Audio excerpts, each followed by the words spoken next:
Hello and welcome back to the Fortress of Solitude. Today we're going to be checking out Action Comics issue 1062 by Jason Aaron and John Timms. Superman's world is turned even further upside down by Bizarro, who uses magic to unleash a spell over the earth that begins changing everyone in Metropolis into Bizarros, causing all sorts of backwards chaos to happen for the Man of Steel and for him to deal with. On top of that, Clark is dealing with Bizarro now living in his head, the villain's physical body having been destroyed during the spell casting. Jason Aaron jumps straight into the utter chaos of a Bizarro invasion of Metropolis, and he just doesn't stop throughout the entire issue, giving us some great understanding on just how much of a threat someone like Bizarro could be if he puts his mind to it. He also goes a little bit into why the villain is doing what he's doing, and I can't help but feel a little bit sorry for him, as it turns out Bizarro came to Earth to look for Superman for help in finding his planet, which disappeared, which something we learned last issue was disappeared in the latest crisis. But Superman was off dealing with something else, and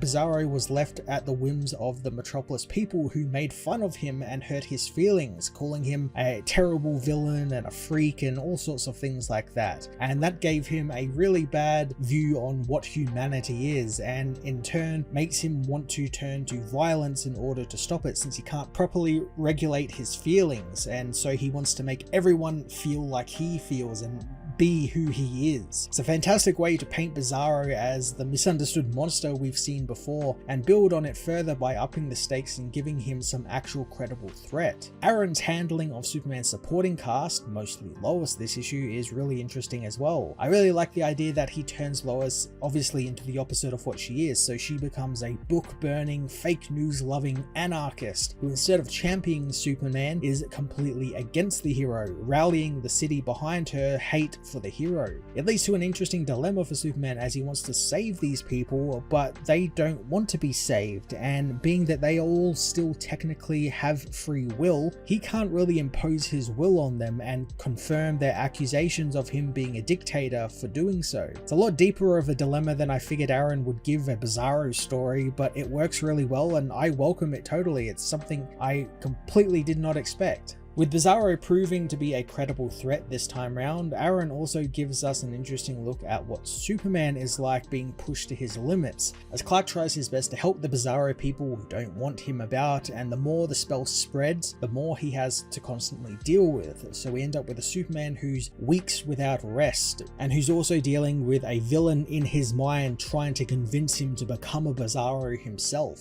Aaron shows this really well through Superman's inner monologue throughout the issue, with Clark well aware of what's happening to him, and even given us a glimpse of what will happen if he allows Bizarro to take over, with Bizarro just utterly killing everyone in Metropolis because they asked him to. We also see that despite this, Clark continues to be Superman, doing everything he can to try and stop the spread, and when it even shows that he isn't stopping anything and just more and more things keep happening, he continues to power on in the hopes that he can help at least one person. It's a fantastic and quite literal example of Superman's never-ending battle. Aaron also touches on the fact that the spell has spread outside of Metropolis, infecting other cities and heroes like Dr. Fate, and even eventually Batman and Superman's own son. I really do like that Aaron is treating this like, you know, another day in Metropolis sort of thing, and this could have easily been a big event series with, you know, each city getting its own tie-in and dealing with villains who become Bizarros and all sorts of stuff like that. But no, it's just one issue every month in Action Comics. It's not going to be spread out across a bunch of different tie-ins or anything. And I like that we can have that as well. And I like that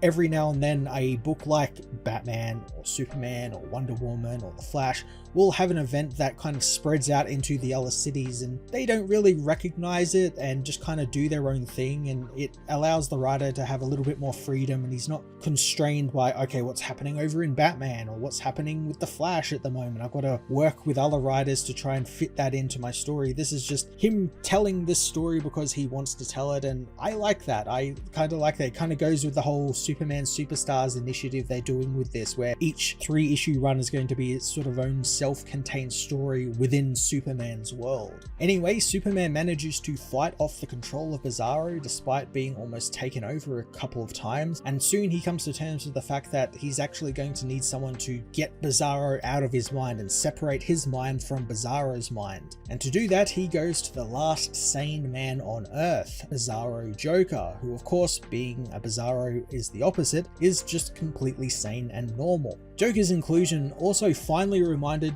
me of what this story arc reminded me of, and that is the Emperor Joker arc from the Joe Kelly, Jeff Loeb era of the Superman books from like 25 years ago. And it's almost kind of similar in that regard, in that that story had the Joker doing exactly what Bizarro was doing here and kind of reshaping the world in his image and making everything go kind of cuckoo crazy. I'm looking forward to the Joker teaming with Superman, and I've always loved whenever the two share some page time, since they're so completely different opposite ends of the spectrum in terms of the characters they are. Just, you know, one's a crazy man and the other one's a literal alien from space who can shoot lasers from his eyes. Like, they're not compatible in any way whatsoever, and I always love whenever you see Batman call in Superman to help with the Joker or something like that, and I'm really looking forward to seeing what Aaron does with this, especially being the twist is that the Joker is completely sane and Superman is kind of the crazy one this time round. So it's a nice sort of inverse of what we usually get. It's a twist I didn't see coming, and Aaron really had me hooked with how he's making Bizarro a more challenging, deeper villain, but now he has me hook, line and sinker thanks to that cliffhanger.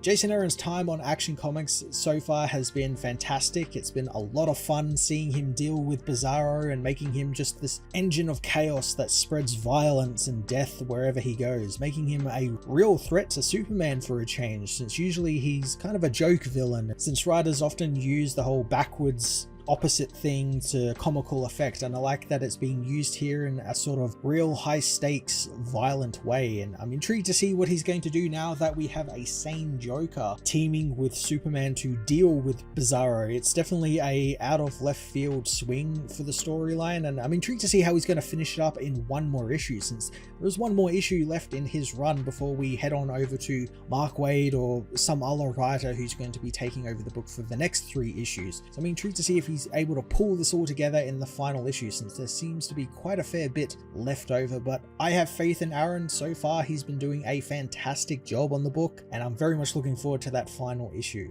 I'm going to give this issue a 10 out of 10.